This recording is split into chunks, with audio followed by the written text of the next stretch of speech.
Someday, we'll be able to show our faces again, and hopefully they won't be too scary for us to see without masks. And Christy has us with Christy's COVID Corner.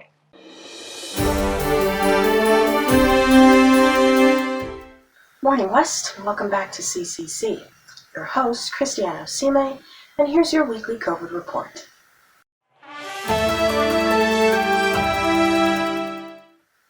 Alright, let's jump right in. Salt Lake County still wears the crown of most cases, hospitalizations, and deaths in Utah.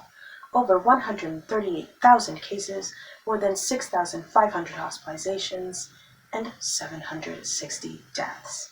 Cases in Utah have reached over 370,000, with hospitalizations now at 14,700 and deaths over 1,900.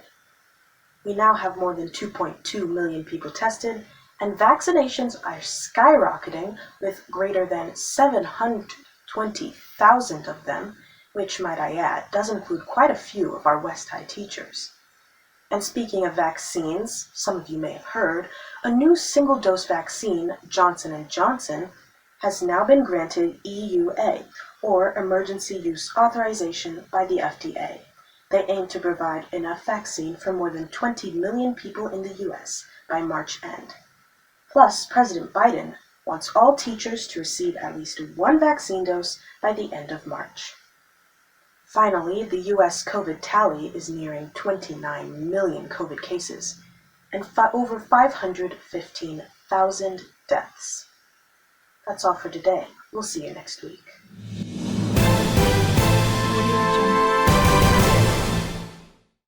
The biggest buzz right now is, should 16-year-olds be allowed to vote in school board meetings? And one West High... For a student, the organization with perhaps the single biggest impact on their life is their local Board of Education. However, people are not allowed to vote for Board of Education until they are 18, having effectively aged out of the schooling system. Dottie Uman looks to change this. She proposed a bill which would allow 16 and 17-year-olds to vote in their local school board elections if the school board so chose. She argues that not only is it unfair for students to have no say in their own schooling, but also that allowing 16 and 17-year-olds to vote would increase their propensity for voting throughout their lifetime. Her bill, HB 338, was defeated in the Utah House by a vote of 22 to 50. But this issue hasn't been resolved quite yet. Many people still believe that 16 and 17-year-olds should be allowed to vote in local school board elections, including one I spoke to, Chris Wharton. The idea of this bill is to increase youth voter turnout in general. And so the hope is that by starting earlier and allowing 16 and 17-year-olds to sort of ease into the process of voting, that it will lead to an increase in turnout among 18-year-old voters as well.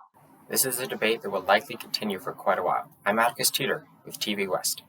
West High has a podcast, and it's run by TV West's Brogan Nilsson, and it's called TV West Saves the World. Hello there, West High School. My name is Alexa, and I am here to talk to you about the West High School podcast. It's called TV West Saves the World.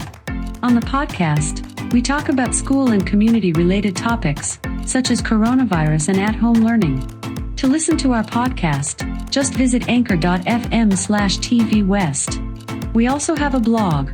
You can find full episodes and more at tvwestsavestheworld.wordpress.com. We hope to hear you in the next episode of TV West Saves the World. Have a great day. Hint, I'm on the podcast. You always wonder, what does it take to do something? Well, Isaac has us with some behind the scenes.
We use words in everyday language, and we use words for literally everything.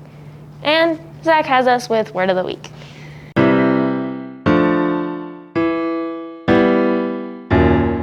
Hello, welcome back to Word of the Week, the only segment with words. This week's word is nyctophilia. It is the preference of night or the darkness. Example.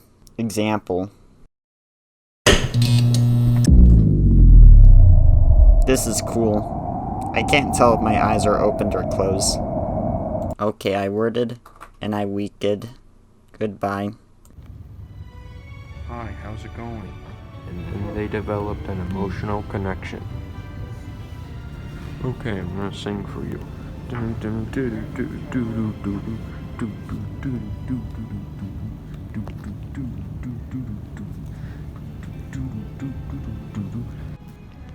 This next part is from the perspective of the trash can. I didn't like that song.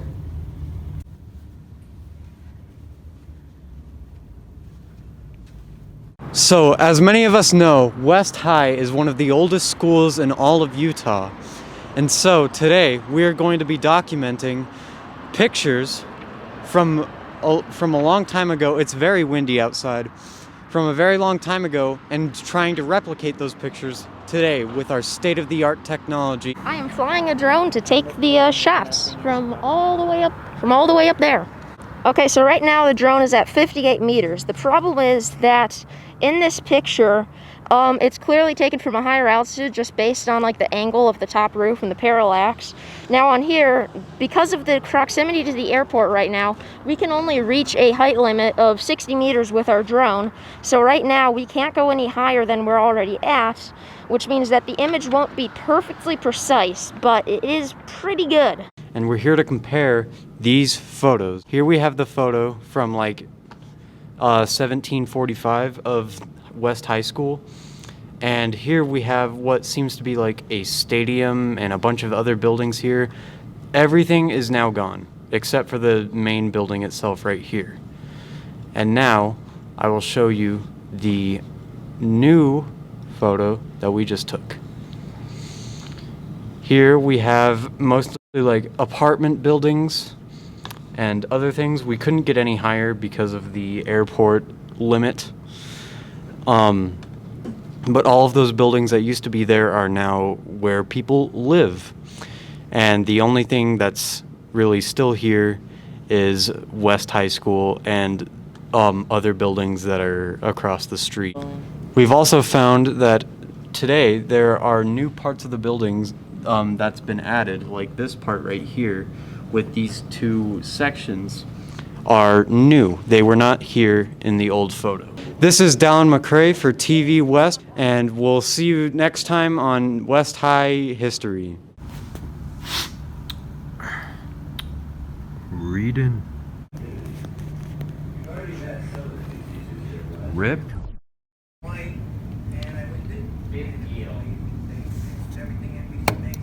Click.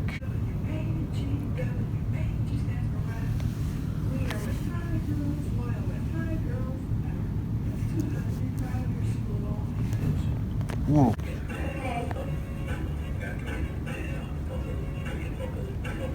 Miss Taylor's room.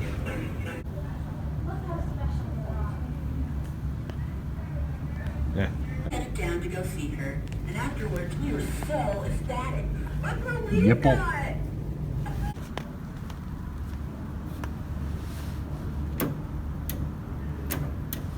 I'll fix it. This is also included in the video.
Bye.